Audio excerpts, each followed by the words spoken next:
إن الحمد لله نحمده ونستعينه ونستغفره ونعوذ بالله من شرور أنفسنا ومن سيئات أعمالنا من يهده الله فلا مضل له ومن يضلل فلا هادي له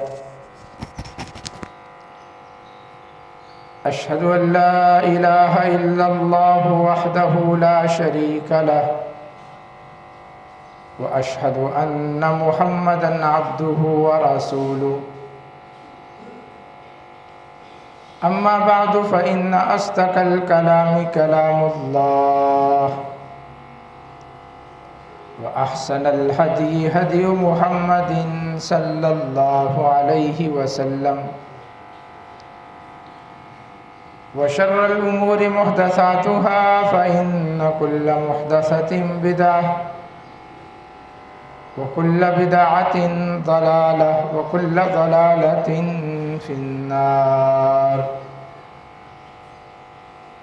من يطع الله ورسوله فقد رشد واهتدى ومن يعص الله ورسوله فقد ضل وغوى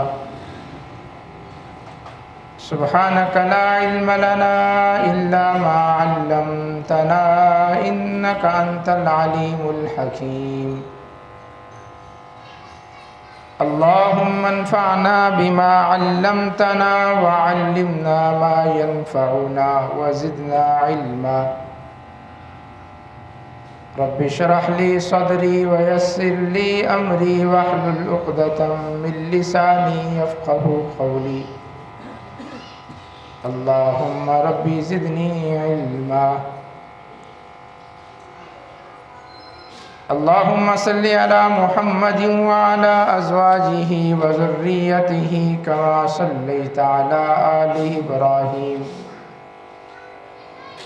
وبارك على محمد وعلى أزواجه وذريته كما باركت على آل إبراهيم إنك حميد مجيد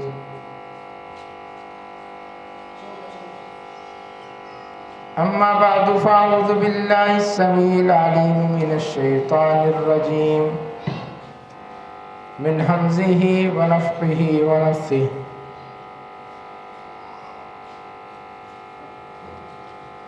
إن الدين عند الله الإسلام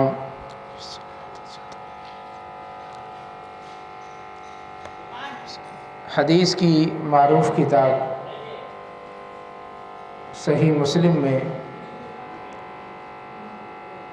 سیدنا ریاض المجاشی رضی اللہ تعالی عنہ سے مروی ایک حدیث ہے.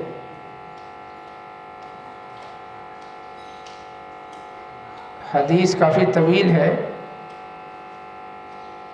جس میں نبی اکرم صلی اللہ علیہ وسلم نے دنیا اور آخرت کے متعلق بہت ساری باتیں بیان فرمائیں. اس حدیث کے درمیان میں یہ الفاظ ہیں کہ وَأَهْلُ الْجَنَّةِ ثَلَاثَةٌ، تین قسم کے لوگ جنتی ہیں. ویسے تو بے شمار لوگ جنت میں جائیں گے. اللہ تعالیٰ نے جنت کی صورت میں جو نعمت تیار کر رکھی ہے وہ اتنی بڑی ہے کہ اللہ تعالیٰ نے صرف اس کی چوڑائی کا ذکر کیا. عرضها كعرض السماء والارض، کہ وہ جنت اتنی بڑی ہے کہ اس کا جو عرض ہے، اس کی جو چوڑائی ہے وہ آسمان اور زمین کے برابر ہے. لمبائی کتنی ہے وہ کوئی نہیں جانتا. کسی بھی چیز کی چوڑائی سے اس کی اہمیت کا اندازہ ہوتا ہے. آپ نے کپڑا خریدنا ہے، کپڑا آپ نے 5 میٹر لینا ہے یا 10 میٹر یا اس سے زیادہ، وہ آپ کی مرضی ہے، آپ کی ضرورت ہے. لیکن دکاندار ایک چیز آپ کے سامنے بار بار ذکر کرے گا کہ آپ اس کا عرض تو دیکھیں، آپ اس کی چوڑائی تو دیکھیں۔ تو گویا چوڑائی سے اس کپڑے کی اہمیت کا اندازہ ہوتا ہے۔ اللہ تعالیٰ نے جنت کی چوڑائی ذکر کی کہ عرضھا کعرض السماء والارض، کہ جنت کی صرف جو چوڑائی ہے وہ آسمان اور زمین کے برابر، بے شمار درجے ہیں، محلات ہیں، دودھ شہد کی نہریں ہیں، اور اللہ تعالیٰ اپنی بے شمار مخلوق کو جنت کے اندر داخل فرمائے گا۔ اللہ ہمیں بھی اپنی اس نعمت میں داخلہ نصیب فرمائے۔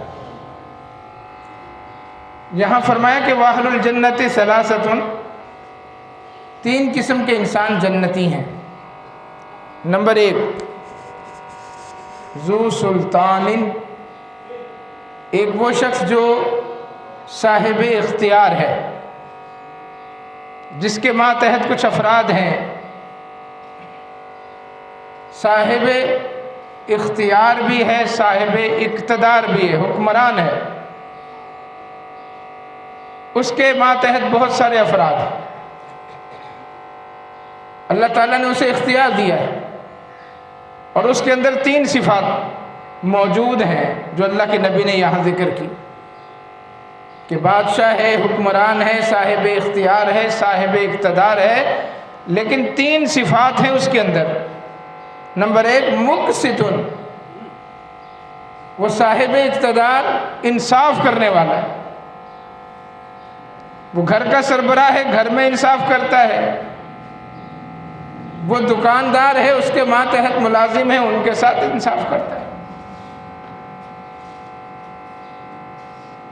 وہ ملک کا سربراہ ہے، صدر ہے، وزیر اعظم ہے، اپنی رعایا کے ساتھ انصاف کرتا ہے، مقسط۔ یہ اسلام کا ایک حسن ہے کہ اسلام جب کسی کو اقتدار دیتا ہے، صاحب اختیار بناتا ہے، تو اسلام سب سے پہلے جس بات کا اس سے تقاضا کرتا ہے وہ ہے انصاف۔ اگر حکمران انصاف کرے گا، کل قیامت کے دن جنت میں بھی جائے گا، اور جنت سے پہلے میدان محشر میں جو 50,000 سال کا دن ہے، جب سورج 1 میل کے فاصلے پر اور انسان کے تن پر کوئی کپڑا نہیں ہوگا، پاؤں میں جوتی نہیں ہوگی، پیتل یا تانبے کی زمین پر انسان کھڑا ہوگا، اللہ تعالیٰ کچھ خوش نصیبوں کو اپنے عرش کے سائے میں جگہ دے گا، اور کچھ لوگ ایسے ہوں گے جن کو اللہ تبارک و تعالیٰ نور کے ممبروں پر، نور کی کرسیوں پر بٹھائے گا۔ نور کی کرسیوں پر بیٹھنے والے وہ خوش نصیب ہوں گے جو دنیا میں انصاف کرتے ہیں، جہاں انہیں کوئی فیصلہ کرنے کا موقع ملتا ہے، اس فیصلے میں ڈنڈی نہیں مارتے، انصاف کرتے ہیں۔ اس کے نتیجے میں اللہ تعالیٰ اپنے عرش کے سائے میں بھی جگہ دے گا اور نور کے ممبر پر بھی بٹھائے گا۔ مقسط، عدل پرور۔ ہمارے جو خلفائے راشدین تھے وہ سارے کے سارے عدل پرور تھے، انصاف کرنے والے۔ نبی اکرم صلی اللہ علیہ وسلم کی وفات کے بعد سیدنا ابوبکر صدیق خلیفہ بنے، اللہ کے نبی اپنی زندگی میں مصلی پہ کھڑا کر کے گئے۔ 8 ربیع الاول سن 11 ہجری، جمعرات کی مغرب کی نماز جو اللہ کے نبی صلی اللہ علیہ وسلم نے لوگوں کو پڑھائی، آخری نماز، والمرسلات کی اس میں تلاوت فرمائی۔ عشاء کی نماز میں اللہ کے نبی صلی اللہ علیہ وسلم باہر نہ نکل سکے، گھر سے کھڑے ہونے کی کوشش کرتے ہیں، غشی طاری ہوتی۔ جب دیکھا کہ ہمت نہیں رہی اور وقت بیتتا چلا جا رہا ہے، فرمایا مروا ابا بکر فلیصلی بالناس، میرے مصلی پر ابو بکر صدیق کو کھڑا کر۔ تو جمعرات کے دن 8 ربیع الاول عشاء کی نماز نبی اکرم صلی اللہ علیہ وسلم کی حیات مبارکہ میں پہلی نماز ابو بکر صدیق نے عشاء کی پڑھائی۔ آگے 9 ربیع الاول 5 نمازیں، جمعہ کا خطبہ ابو بکر صدیق نے پڑھایا۔ 10 ربیع الاول ہفتے کا دن 5 نمازیں ابو بکر صدیق نے پڑھائی۔ اتوار کا دن 11 ربیع الاول 5 نمازیں سیدنا بکر صدیق نے پڑھائی، اور 12 ربیع الاول فجر کی نماز سیدنا بکر صدیق نے پڑھائی، اور جب سورج نکلا چاشت کا وقت ہوا تو رحمت للعالمین خاتم المرسلین اس دنیا سے رخصت ہوئے۔ 17 نمازیں آپ کی حیات مبارکہ میں سیدنا بکر صدیق نے پڑھائی، خلیفۃ المسلمین بنے، اور ایک صحابی نے بھی، اس زمانے میں موجود ایک شخص نے بھی سیدنا ابوبکر صدیق کی خلافت پر انکار نہیں کیا، اعتراض نہیں کیا۔ 2.5 سال تقریباً آپ خلیفہ بنے اور انصاف کے ساتھ سب کو ان کا حق دیا، اللہ کے نبی صلی اللہ علیہ وسلم کے طریقوں کے مطابق، آپ کی احادیث کے مطابق، آپ کے طرز عمل کے مطابق حکومت کی، اور اس دنیا سے جانے سے پہلے اپنا جانشین سیدنا فاروق اعظم کو بنا کر گئے۔ 10 سال سیدنا فاروق اعظم نے حکومت کی اور عدل و انصاف کا ایسا بول بالا کیا کہ دنیا آج بھی ان کے فیصلوں کی مثال دیتی ہے۔ انصاف اس طرح کرو، حکمرانی اس طرح کرو جس طرح سیدنا فاروق اعظم نے کی۔ اپنی شہادت کے وقت، شہادت سے پہلے 6 رکنی کمیٹی بنا دی، سیدنا عثمان غنی اس میں شامل، سیدنا علی شامل ہیں، سیدنا عبد الرحمن ابن عوف شامل، سعد بن ابی وقاص ہیں، طلحہ ابن عبید اللہ ہیں، زبیر بن عوام ہیں۔ 6 رکنی کمیٹی عشرہ مبشرہ کی کہ آپس میں مشاورت کر کے یہ افضل ترین انسان ہے کسی ایک کو خلیفہ بنا لینا، اور سب نے اتفاق کر کے اپنے میں سے سب سے افضل سیدنا عثمان غنی کو خلیفہ بنا لیا۔ 12 سال حکومت کی عدل و انصاف کے ساتھ۔ بلوائیوں نے جب ان کو شہید کیا تو لوگوں نے سیدنا علی المرتضیٰ رضی اللہ تعالیٰ عنہ کے ہاتھ پر بیعت کی۔ 4 سال انہوں نے حکومت کی عدل و انصاف کے ساتھ۔ عبد الرحمن ابن ملجم خارجی نے سر پہ وار کر کے جب ان کو شہید کیا، لوگوں نے سیدنا حسن رضی اللہ تعالیٰ عنہ کو خلیفہ بنایا۔ 6 مہینے انہوں نے خلافت کی عدل و انصاف کے ساتھ، اور سب سے بڑا انصاف، سب سے بڑا عدل یہ کیا کہ سیدنا معاویہ رضی اللہ تعالیٰ عنہ کو بلا کر، اور بعض روایات میں خود دمشق جا کر اپنے بھائی سیدنا حسین کو ساتھ لے کر خلافت سے دستبرداری کا اعلان کیا، اور خلافت سیدنا امیر معاویہ کو سونپ دی کہ آپ ہمارے خلیفہ اور سردار ہیں۔ 20 سال سیدنا امیر معاویہ نے حکومت کی۔ یہ سارے خلفائے راشدین عدل پرور تھے۔ حکمران کا پہلا کام رعایا کو انصاف دینا ہے، کوئی بھوکا نہ سوئے، بد امنی نہ ہو، قتل و غارت گری نہ ہو، یہ بنیادی ذمہ داری حکمران کی۔ اور اگر اس کے دور حکومت میں لوگ خودکشیاں کر رہے ہیں مہنگائی کی وجہ سے، علماء کو ٹارگٹ کر کے مارا جا رہا ہو، قتل اور شہید کیا جا رہا ہو، گلی محلوں کے اندر، بازاروں کے اندر رہزنی ہو رہی ہو، ڈکیتیاں ہو رہی ہوں، ایسا حکمران ظالم ہے، اور کل قیامت کے دن ظالموں کی صف میں اللہ کے سامنے کھڑا ہوگا۔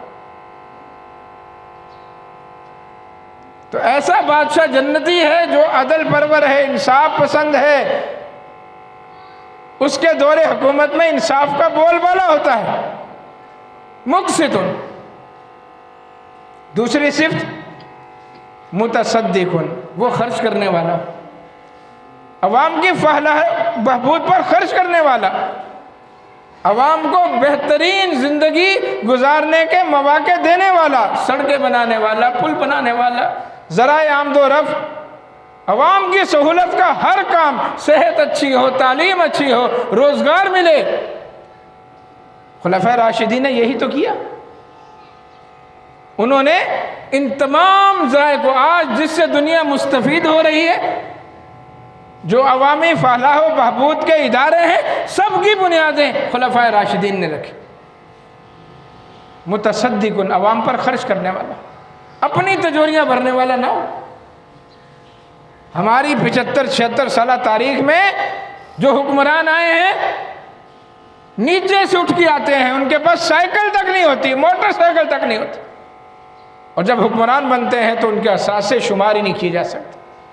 کتنی گاڑیاں، کتنی بنگلے، کتنے جائیداد بنا لی، ملک، بیرون ملک، اندرون ملک، جزیرے، نہ جانے کیا کچھ بنا لیتے ہیں۔ حکمران عوام کو نہ چھوڑتا نہیں ہے ٹیکس کی شکل میں، بلکہ عوام پر خرچ کرتا ہے کہ میں اپنی اس رعایا پہ خرچ کرنے والا، اور جو حکمران رعایا پہ خرچ کرتا ہے وہ جنتی۔ اور نمبر 3، تیسری صفت فرمان موفقن، عوام کے درمیان موافقت پیدا کرتا ہے، اختلافات کو ہوا نہیں دیتا، فرقہ واریت کو، سیاسی کشیدگی کو قطعاً نہیں۔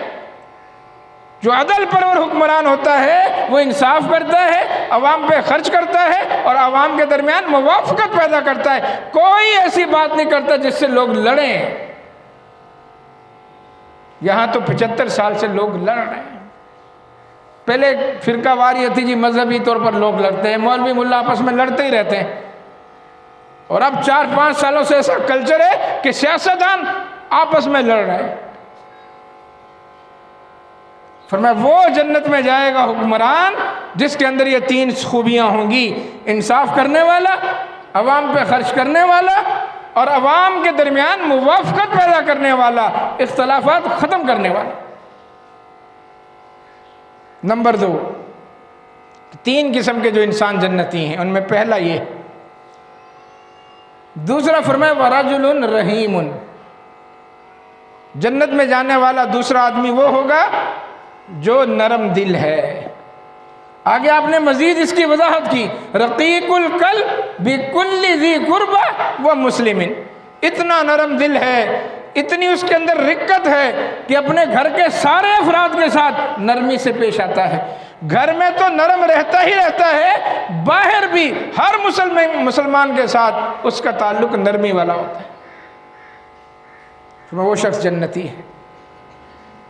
یہ رقیق القلبی، رحم دلی، یہ اللہ کی طرف سے عطا ہوتی ہے، اللہ سے مانگنے سے ملتی ہے۔ قرآن مجید میں جہاں اللہ تبارک و تعالیٰ نے ہمارے پیارے نبی جناب محمد الرسول اللہ صلی اللہ علیہ وسلم کی بعثت کا ذکر کیا، اور بعثت کو بطور احسان کے ذکر کیا، لقد من اللہ علی المؤمنین اذ بعث فیہم رسولا، کہ میں نے مومنوں پر احسان کیا، انہی میں ایک رسول بھیجا جو ان پر اللہ کی آیتیں پڑھتا ہے، ان کا تزکیہ نفس کرتا ہے۔ احسان کے طور پر اللہ نے ذکر کیا۔ وہیں پر اللہ نے اسی نبی کا ایک وصف ذکر کیا، آپ کی ایک خوبی ذکر کی، فرمایا فَبِمَا رَحْمَةٍ مِّنَ اللَّهِ لِنْتَ لَهُمْ، وہیں پر ہی یہ رسول جو اللہ نے مبعوث کیا، جسے خاتم النبیین بنایا، اور اس کو تم پر احسان کے طور پر اللہ نے ذکر کیا، اس نبی کے اندر وصف یہ تھا فَبِمَا رَحْمَةٍ مِّنَ اللَّهِ لِنْتَ لَهُمْ، کہ اللہ کی رحمت سے وہ نبی لوگوں کے لیے نرم تھے۔ رسول اللہ صلی اللہ علیہ وسلم کو مخاطب ہو کر کہا لِنْتَ لَهُمْ، آپ نرم ہیں ان کے لیے۔ لین، ایک حروف مدہ پڑھائے جاتے ہیں، ایک حروف لین، نورانی قاعدے کے اندر جب بچوں کو مشق کرائی جاتی ہے۔ مدہ کا مطلب کھینچ کے پڑھے جانے والے حروف 3 ہیں، حروف لین 2 ہیں، واو اور یا۔ لین کا مطلب نرمی سے ادا کیے جانے والے حروف۔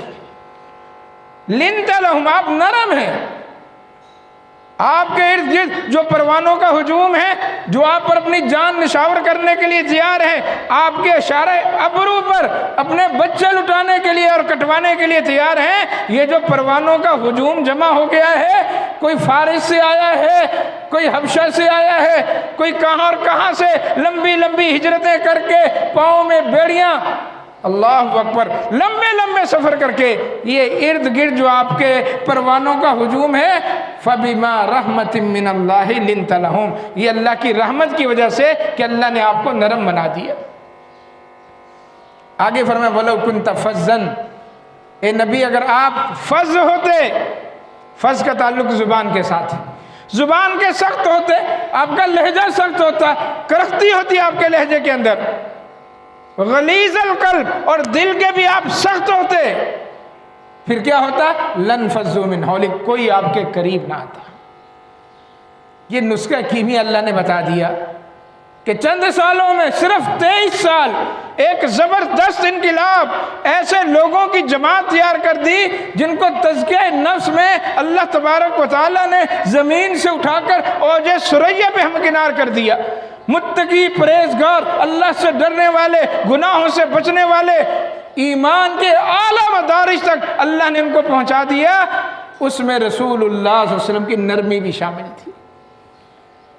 اگر آپ سخت ہوتے تو سب بھاگ جاتے۔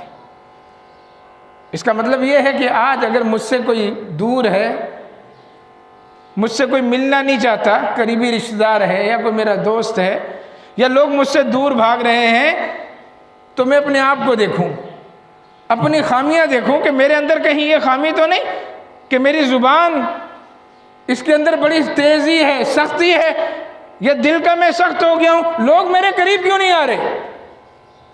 اللہ اکبر۔ رسول اللہ صلی اللہ علیہ وسلم نے کیا فرمایا؟ من یحرم الرفق یحرم الخیر کلہ۔ صحیح الجامع کے الفاظ ہیں، جو رفق سے محروم ہو گیا، نرمی سے محروم ہو گیا، جس کی زبان میں نرمی نہیں، جس کے کردار میں نرمی نہیں، جس کی گفتار میں نرمی نہیں، جس کی عادات کے اندر نرمی نہیں، جس کے دل کے اندر نرمی نہیں، فرمایا وہ صرف خیر سے نہیں، ہر قسم کی خیر سے محروم ہو گیا، ہر قسم کی خیر سے۔ نمازی ہے تو بھلے ہے، نماز پڑھ رہا ہے بیچارہ، لیکن نرمی نہیں ہے تو خیر نہیں اس کے پاس۔ روزے رکھ رہا ہے، صحیح ہے، لیکن اگر نرمی نہیں ہے، خیر نہیں اس کے پاس۔ خیر اس کے پاس ہے جو نرم دل ہے۔ امی عائشہ صدیقہ طیبہ طاہرہ ام المومنین سلام اللہ علیہ، ذرا سی سختی دکھائی تھی انہوں نے ایک موقع پر، جب یہودی آئے گھر کے اندر، اور یہودیوں کی عادت تھی زبان کو ٹیڑھا کر کے یا الفاظ کھینچ کر یا الفاظ کم کر کے وہ اپنا مطلب حاصل کرنے کی کوشش کرتے تھے، تو جلدی جلدی آ کر کہتے السلام علیکم۔ سننے میں تو یہ لگے گا جیسے اس نے آ کے سلام کیا، جیسے ہمارے ہاں بھی لوگوں نے سلام کی شکلیں بگاڑ دی، کوئی لمبا کر کے السلام علیکم۔ بھائی السلام علیکم یہ تحیۃ من عند اللہ مبارکۃ طیبہ، اللہ تبارک و تعالیٰ کی طرف سے مبارک تحفہ ہے، اس کو اسی طرح ادا کرنے کی کوشش کریں، اپنے زبان کے لہجے میں اس کو بدلے مت، جیسے اس کا تلفظ ہے ویسے اس کو ادا کریں۔ تو جلدی سے یہودی کہتے ہیں السلام علیکم، کیا مطلب ہے اس کا؟ سام کہتے ہیں موت کو، آپ پر موت ہو۔ امی عائشہ سمجھ گئی سلام اللہ علیہ، غصے میں آ گئی، فرمایا وعلیکم السلام ولعنکم اللہ وغضبکم اللہ، اللہ کی طرف سے تم پر لعنتیں ہوں، اللہ کا غضب ہو، تمہیں موت آئے، تم نبی کے لیے لفظ کہہ رہے ہو۔ جب رسول اللہ صلی اللہ علیہ وسلم نے امی عائشہ کے اندر یہ سختی دیکھی، یہ غصہ دیکھا، آپ نے کہا مہلن یا عائشہ، عائشہ رک جاؤ، رک جاؤ، علیک بالرفق وإیاک بالعنف، میں عائشہ نرمی کو اختیار کرو اور سختی کو چھوڑ دو، نرمی کو اختیار کرو، سختی کو چھوڑ دو۔ ان الرفق لا يكون في شيء الا زانه ولا ينزع من شيء الا شانه، جس کام کے اندر نرمی ہوگی وہ کام پایہ تکمیل تک پہنچے گا، جس کام کے اندر نرمی ہوگی وہ کام بڑھے گا، برکت والا، خیر والا، آگے بڑھنے والا، فرمایا وہ پائیدار کام ہوگا، اور جس کام کے اندر سختی آ جائے گی فرمایا وہ کام دم بریدہ ہو جائے گا، ختم ہونے والا ہوگا، اس کے اندر کوئی خیر نہیں۔ نرمی اختیار کیجئے میرے بھائی، جنت میں جانا ہے تو رقیق القلب بننا پڑے گا، رقت قلبی اختیار کرنی پڑے گی، نرمی کو اختیار کرنا پڑے گا اپنے لہجے کے اندر، حتیٰ کہ اپنی عادات کے اندر، اپنی چال کے اندر۔ اللہ اکبر، چال کے اندر بھی نرمی۔ وَعِبَادُ الرَّحْمَنِ الَّذِينَ يَمْشُونَ عَلَى الْأَرْضِ هَوْنًا، رحمان کے بندے چلتے ہوئے بھی اپنی چال کے اندر نرمی اختیار کرتے ہیں۔ یہ تو قرآن کے الفاظ ہیں۔ چال کے اندر نرمی، بات چیت کے اندر نرمی۔ ہم کیا جی چیخنے چلانے کی عادت بنی ہوئی ہے، گھر میں مائیں چیختی ہیں، مدرسوں کے اندر معاف کیجئے گا قاری صاحبان چیخ رہے ہوتے ہیں بچوں پر، اسکولوں میں استانیاں جن کو خود ابھی پڑھنے کی ضرورت ہے، کچی عمر کی، وہ بچیوں پر چیخ رہی ہوتی ہیں۔ کالج اور یونیورسٹیوں کے اندر بڑے بڑے پروفیسر وہ چیخ چلا رہے ہوتے ہیں، کہاں سے خیر آئے گی؟ اللہ کے نبی معلم تھے نا، آپ نے پڑھایا صحابہ کو، صحابہ سارے کے سارے آپ کے شاگرد تھے، آپ نے سب کو قرآن پڑھایا، حدیثیں پڑھائیں، تعلیم دی، تہذیب دی، تمدن سکھایا، با کردار بنایا، با اخلاق بنایا، مثالی انسان بنایا۔ کیا چیخے اللہ کے نبی صلی اللہ علیہ وسلم کبھی؟ رسول اللہ صلی اللہ علیہ وسلم کبھی چلائے کسی پر؟ اللہ کے نبی نے کسی کو تھپڑ مارا؟ رسول اللہ صلی اللہ علیہ وسلم نے کبھی ڈنڈا اٹھایا؟ بالکل بھی نہیں۔ بھائی آپ اسوہ حسنہ ہیں، ہم کہہ رہے ہیں نا کہ رسول اللہ صلی اللہ علیہ وسلم ہمارے لیے اسوہ حسنہ ہے، تو صرف نماز کے لیے نہیں، زندگی کے ہر معاملے میں اللہ کے نبی اسوہ حسنہ ہیں۔ آپ استاد ہونے کی حیثیت سے بھی ہمارے لیے اسوہ حسنہ ہے۔ لائیں کوئی ایک مثال ایسی کہ اللہ کے نبی نے تعلیم دیتے ہوئے، پڑھاتے ہوئے، سمجھاتے ہوئے، سکھاتے ہوئے سختی کی ہو، مارا ہو کسی کو۔ ہمارے یہاں مار کے بغیر تو کام ہی نہیں، چیخنے مائیں چیختی ہیں، مائیں۔ اب وہ ماحول کیا بنا ہوا ہے جی، گھر کے اندر مائیں چیخ رہی ہیں اور باپ چیخ رہا ہے، اور اولاد اس سے آگے بڑھ کر فنٹر بنی ہوئی ہے۔ ماحول بگاڑ دیا ہم نے خود، چیخ کر چلا کر۔ اللہ کے بندو نرمی اختیار کرو۔ یہ بات جو آپ چیخ چلا کر کہتے ہیں، نرمی سے بھی کہہ سکتے ہیں۔ گھر میں آپ نرمی اختیار کریں گے، آپ کی اہلیہ نرمی اختیار کرے گی، آپ کے گھر کے افراد نرمی اختیار کریں گے، آگے آپ کے بچوں کے اندر خود بخود نرمی آ جائے گی۔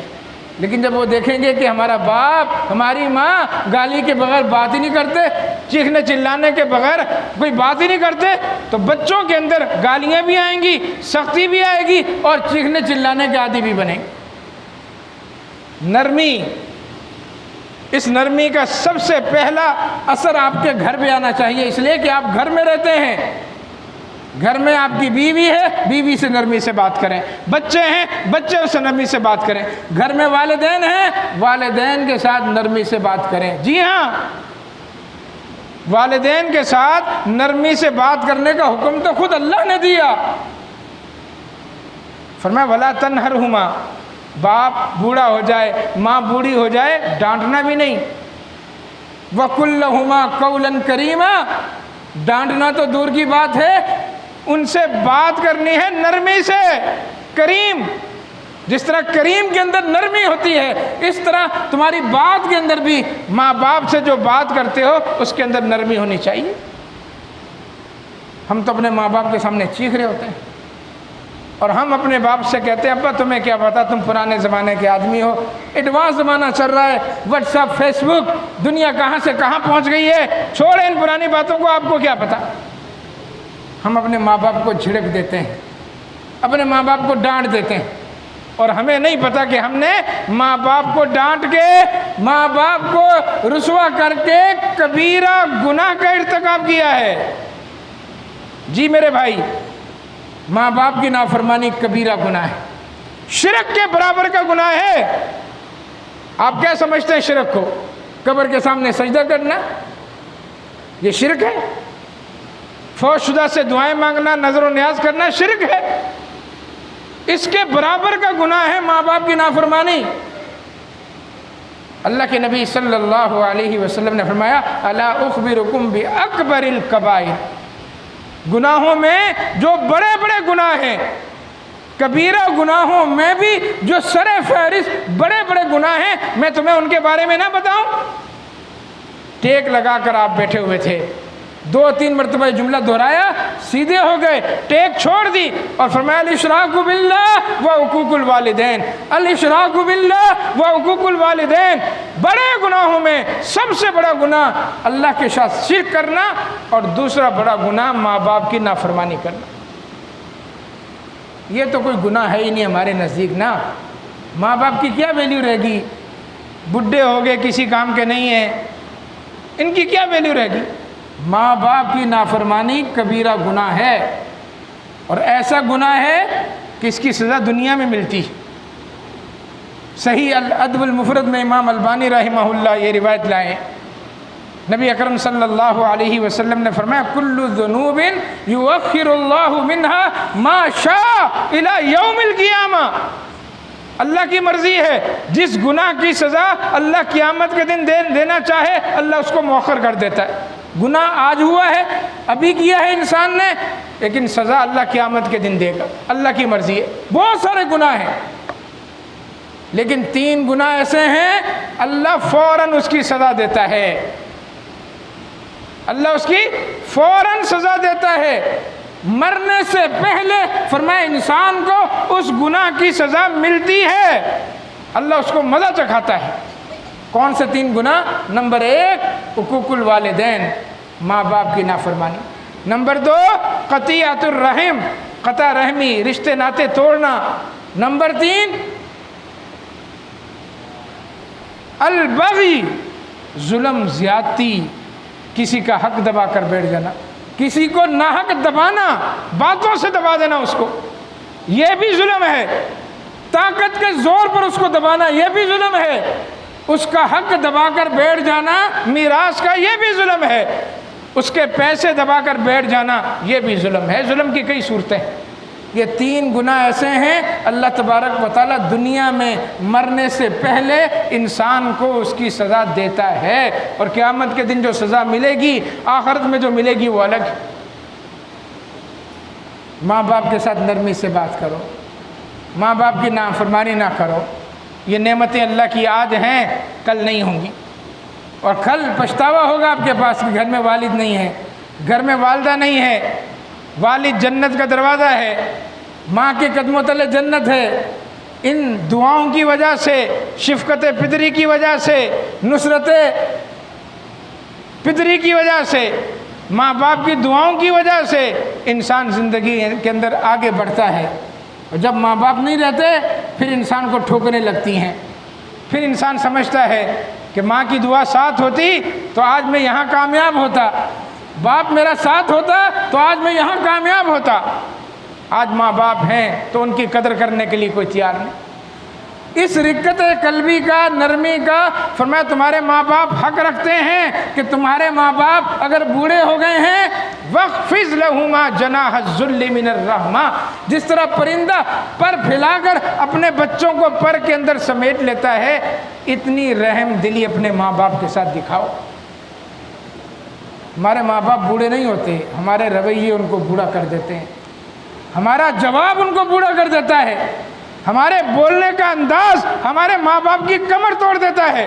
جب ہم کہتے ہیں جی آپ چھوڑیں، جی آپ کو کیا پتا، آپ تو پرانے دور کے آدمی ہیں، یہ ہمارے الفاظ، یہ رویے کہ اب ہم جوان ہو گئے ہیں، شادی شدہ ہو گئے ہیں، بیوی بچوں والے ہو گئے ہیں، اب ہم پر ہمارے ماں باپ کا حکم کیسے چلے گا؟ اپنے آپ کو جب انسان ماں باپ سے آزاد سمجھنا شروع کر دیتا ہے تب اللہ تبارک و تعالیٰ کی طرف سے برکت، رحمت روٹ جاتی۔ تو بیوی کے ساتھ نرمی سے پیش آئیں، بچوں کے ساتھ نرمی سے پیش آئیں، ماں باپ کے ساتھ نرمی سے پیش آئیں، نرمی اپنائیں، بردباری اپنائیں۔ رسول اللہ صلی اللہ علیہ وسلم کی حدیث ہے انما العلم بالتعلم، علم حاصل کرنے سے آتا ہے، اساتذہ کے سامنے بیٹھنے سے۔ گھر میں بیٹھ کر کوئی عالم نہیں بن جاتا، گھر میں بیٹھ کے مرزا جہلمی جیسا شخص تو بن سکتا ہے لیکن کوئی محدث الاثر نہیں بن سکتا۔ محدث الاثر، محقق الاثر بننے کے لیے استادوں کے سامنے بیٹھنا پڑتا ہے، مدارس کی چٹائیوں پر بیٹھنا پڑتا ہے، وقت علماء کے سامنے بتانا پڑتا ہے، پھر جا کر وہ عالم بنتا ہے۔ انما العلم بالتعلم، علم کا تعلق تعلم کے ساتھ ہے، تلمذ کے ساتھ ہے، پڑھنے پڑھانے کے ساتھ ہے، سیکھنے سکھانے کے ساتھ ہے، استادوں کے ساتھ ہے۔ آپ کس کے شاگرد ہیں، کس جگہ کے پڑھے ہوئے ہیں، کس مدرسے سے فارغ ہیں، اس چیز کا نام ہے علم۔ برف کے کارخانے میں بیٹھ کے اگر کوئی بونگیاں مار رہا ہے تو وہ عالم نہیں ہے، جاہل ہے۔ اور اگلے الفاظ ہیں والحلم بالتحلم، اور یہ جو بردباری ہے نا، برداشت، فرمایا یہ برداشت بھی اپنانے سے آتی ہے۔ اپنانے سے آتی ہے. تھوڑی سی بات پر آپ بھڑک اٹھتے ہیں, نہیں آئے گی. تھوڑی سی بات پہ اپنے آپ کو کول رکھیں. کسی نے کچھ کہہ دیا, کوئی مسئلہ نہیں, خیر ہے. آج تھوڑی سی بات پہ آپ ٹھنڈے ہوئے, غصہ نہیں آیا, کل کوئی اور بڑی بات سنیں گے, آپ اپنے آپ کو ٹھنڈا رکھیں گے. کیوں بلڈ پریشر کے مریض بن رہے ہیں؟ کیوں اپنے آپ کے دشمن بن رہے ہیں کہ اپنے لیے دل کے اٹیک کے دروازے آپ کھولنا چاہ رہے ہیں؟ خدا نہ خواستہ آپ پر فالج ہو جائے, اتنے غصے میں آ جاتے ہیں آپ. نہیں, غصہ نہ کریں, غصہ نہ کریں, بردباری اپنائیں. کوئی جو کہہ رہا ہے کہنے دے. ہر چیز کا فیصلہ یہاں تو نہیں کرنا نا. اللہ نے قیامت کا دن کس لیے رکھا ہوا ہے؟ قرآن مجید کی پہلی سورت میں جو نماز کی ہر آیت میں, ہر رکعت میں آپ پڑھتے ہیں مالک یوم الدین, اس کا کیا مطلب ہے؟ نعوذ باللہ آپ ایسے پڑھے جا رہے ہیں مالک یوم الدین, مالک یوم الدین, مالک یوم الدین. تو سارے فیصلے اگر آپ نے دنیا میں ہی کر لیے, آخرت میں کیا ہوگا؟ چھوڑ دیں ظالم کو. جس نے آپ کا حق دبا دیا چھوڑ دیں, جس نے آپ کو گالی دی ہے جانے دیں. یہ کل قیامت کے دن جب آئے گا نا, پھر پکڑیے گا اس کا گریبان, پھر اس کا گریبان پکڑنا. وہ دن اللہ نے اس لیے رکھا ہوا ہے جب اللہ تعالیٰ مظلوموں کو ان کا حق دلائے گا اور ظالموں کو رسوا کرے. 3 گناہ ہیں جن کی سزا مرنے سے پہلے اللہ دنیا میں دیتا ہے: ماں باپ کی نافرمانی, قطع رحمی اور ظلم و زیادتی. تو اہل جنت کے 3 اہل جنت کا اللہ کے نبی نے ذکر کیا. اس میں سے دوسرا شخص کون سا فرمایا؟ رجل رحیم, وہ آدمی جو نرم دل ہے. رقیق القلب, جو نرم رقت قلبی کا مالک ہے. بکل ذی قربا و مسلمین, ہر اپنے گھر کے ہر فرد کے ساتھ نرمی سے گفتگو کرتا ہے اور ہر مسلمان کے ساتھ نرمی سے پیش آتا ہے. آج سے آپ کوشش کیجئے گا, آپ نے اپنی حرکتوں کے اندر بھی نرمی پیدا کرنی, عادات کے اندر بھی نرمی پیدا کرنی. جو پانی پی کر گلاس پھینک دیتے ہیں نا, یہ نہ کیا کریں. چائے پینے کے بعد کپ پھٹک دیتے ہیں, یہ مت کیا کیجئے. یہ کرسی پڑی ہے نا, اس کو اٹھا کر ایک جگہ سے دوسری جگہ رکھتے ہیں نا, پٹک کر آرام سے رکھیے گا. کوئی بھی چیز جہاں بھی رکھنی ہے نرمی کے ساتھ رکھیں. یہ آپ کی عادت بنے گی کہ آپ نرمی کو جب اپنائیں گے تو وہ عباد الرحمن کی صفات کے آپ مالک بنیں گے جن کو اللہ تعالیٰ پسند کرتا ہے. کوشش کریں آپ کی گفتار میں بھی نرمی ہو, آپ کے اطوار کے اندر بھی نرمی ہے. اور حدیث میں موجود تیسرا آخری شخص کہ جنت میں جانے والے جو 3 آدمی ہیں ان میں سے تیسرا آدمی فرمایا وذو عیال, تیسرا وہ آدمی جو بیوی بچوں والا ہے, شادی شدہ ہے, بیوی ہے, بچے ہیں. اب بیوی ہے, بچے ہے, تو ضروریات زندگی پوری کرنی ہے. بیوی کی ضروریات ہیں, بچوں کی ضروریات ہیں, کپڑا لتا, کھانا پینا, سب کچھ. لیکن بیوی بچے والا ہونے کے باوجود اس کے اندر 2 صفتیں ہیں. نمبر 1 فرمایا عفیفن, وہ پاک دامنی کی زندگی گزارتا ہے, بچوں کو حرام نہیں کھلاتا, 2 نمبری نہیں کرتا.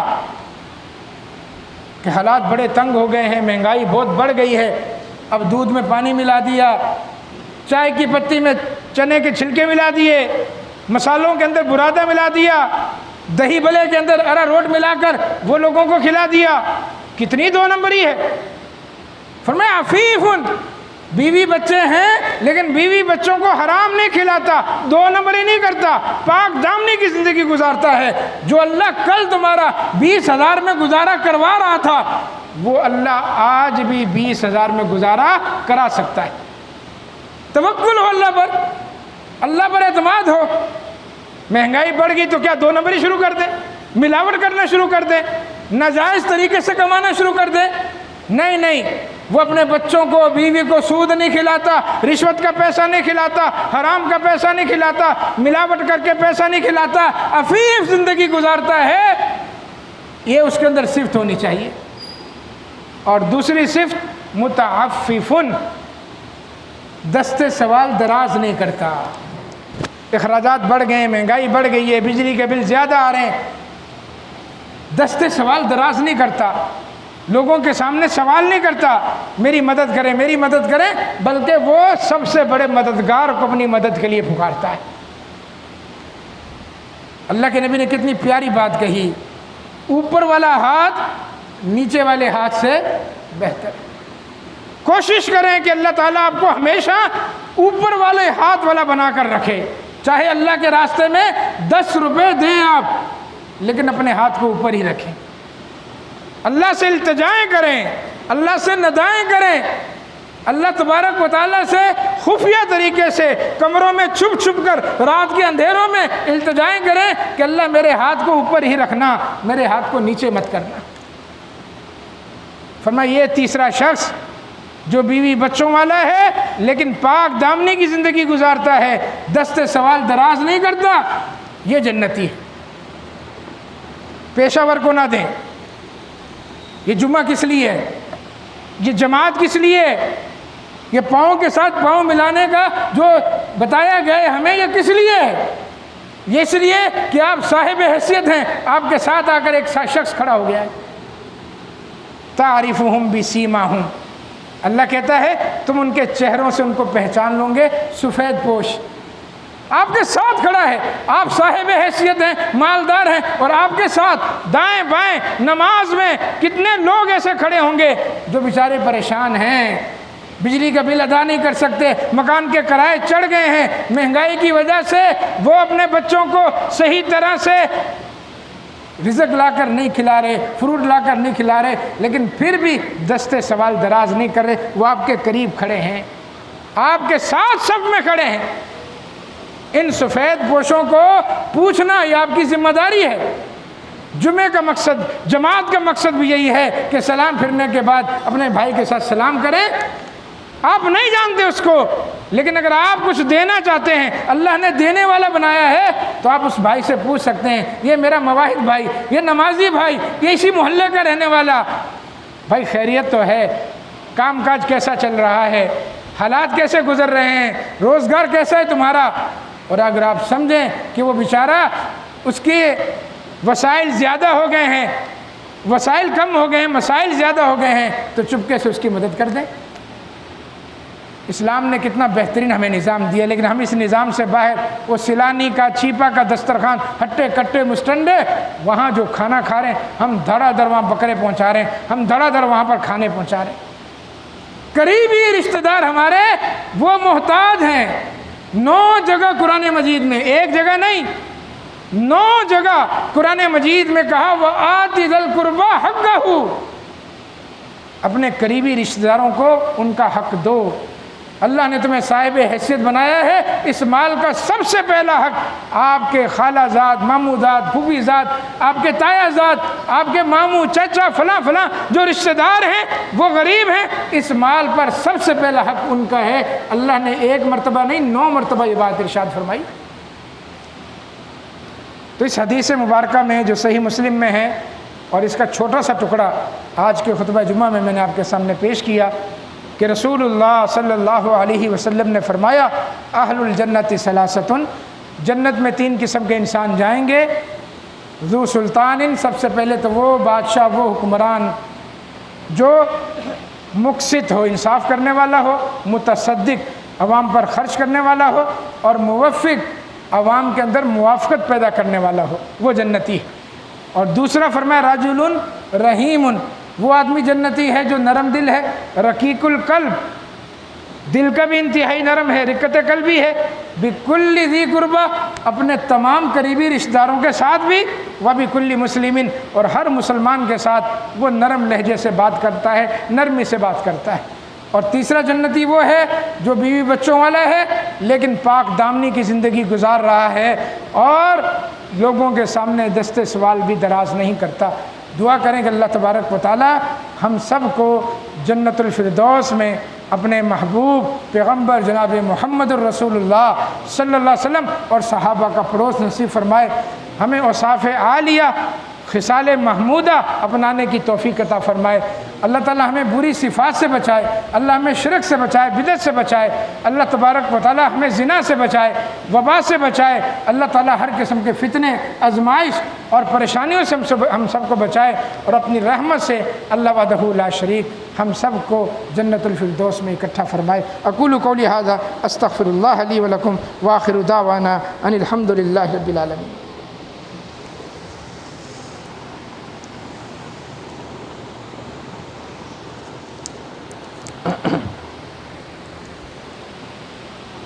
الحمدللہ چند سال قبل ایک پروگرام کے سلسلے میں جب میں یہاں آیا تھا، چھوٹی سی مسجد تھی اور وہ مکانات خرید کر اس کو مسجد کی شکل دی گئی تھی۔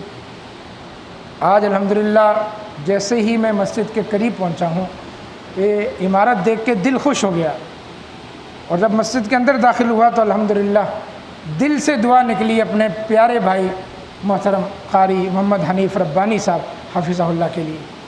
اللہ تبارک و تعالیٰ اس مرکز کو جن لوگوں نے خریدا، جنہوں نے اس کی تعمیر میں حصہ لیا اور جنہوں نے اس کی تعمیر میں 1 روپیہ بھی خرچ کیا، اللہ تعالیٰ سب کو جزائے خیر عطا فرمائے، اور اللہ تعالیٰ اس مرکز کو جس طرح یہ شاندار طریقے سے بن رہا ہے، اللہ اپنی رحمت سے اس کو پایہ تکمیل تک پہنچائے۔ قاری صاحب کے جو دست و بازو ہیں، یہاں کی انتظامیہ، یہاں کے محسنین، یہاں کے مخلصین، اللہ تعالیٰ سب کو جزائے خیر عطا فرمائے، اور اللہ تعالیٰ سب کے رزق میں، مال میں برکتیں عطا فرمائے۔ اللہ تبارک و تعالیٰ اس گھر کو، جو مسجدیں دراصل اللہ کا گھر ہی کہلاتی ہیں اور جنت کا ٹکڑا، جنت کا باغیچہ، اس میں درس قرآن کی محفلیں، جمعے کے خطبات، بچے پڑھیں گے، اللہ تا قیام قیامت اس مرکز کو شاد و آباد رکھے۔ اور ایسے مرکز جہاں بھی مجھے بلایا جاتا ہے، یہ بات میں نے پہلے بھی کئی دفعہ کی، اور کئی الحمدللہ مواقع پر ساتھی بلاتے ہیں، کہیں افتتاح ہوتا ہے مسجد کا، تو میرے نزدیک یہ سب سے بڑی تقریب ہوتی ہے۔ جتنی بھی تقریبات دنیا میں ہو رہی ہیں، شادی بیاہ کی، ولیمے کی، فلاں فلاں کی، سب سے بہترین تقریب افتتاحی تقریب ہے مسجد کی، مدرسے کی۔ اللہ کا گھر بنا ہے، اہل توحید کا مرکز بنا ہے، اور آپ نے سنا الحمدللہ پورے خطبہ جمعہ میں ایک بھی اختلافی بات نہیں ہے الحمدللہ۔ یہ ہمارا منہج ہے، فرقہ واریت نہیں ہے، قرآن و حدیث کی خالص دعوت ہے، اللہ اور اس کے رسول کی باتوں کو، آپ کی تعلیمات کو اپنانے کی دعوت، اور انشاءاللہ اس مرکز سے اسی طرح کی دعوت آپ کو سننے کو ملے گی۔ تو آپ خود بھی جمعے میں تشریف لایا کریں، درس میں تشریف لایا کریں، اپنے دوست احباب کو بھی لائیں۔ اللہ تعالیٰ آپ تمام کو اس مرکز کو اسی طرح شاندار طریقے سے آباد رکھنے اور شاد رکھنے کی توفیق عطا فرمائے۔ اللہ تبارک و تعالیٰ محسنین معاونین کے مال و جان کے اندر برکتیں نازل فرمائے، اور رسول اللہ صلی اللہ علیہ وسلم کی حدیث کے مطابق کہ جس نے مسجد کی تعمیر میں چڑیا کے گھونسلے کے بقدر بھی تعمیر میں حصہ لیا، اللہ اس کے لیے بھی جنت میں گھر بنائے گا۔ اللہ تعالیٰ سب کے لیے جنت میں عالی شان محل بنا دے، اور اللہ تعالیٰ ہم سب کو جنتوں کا وارث بنا دے۔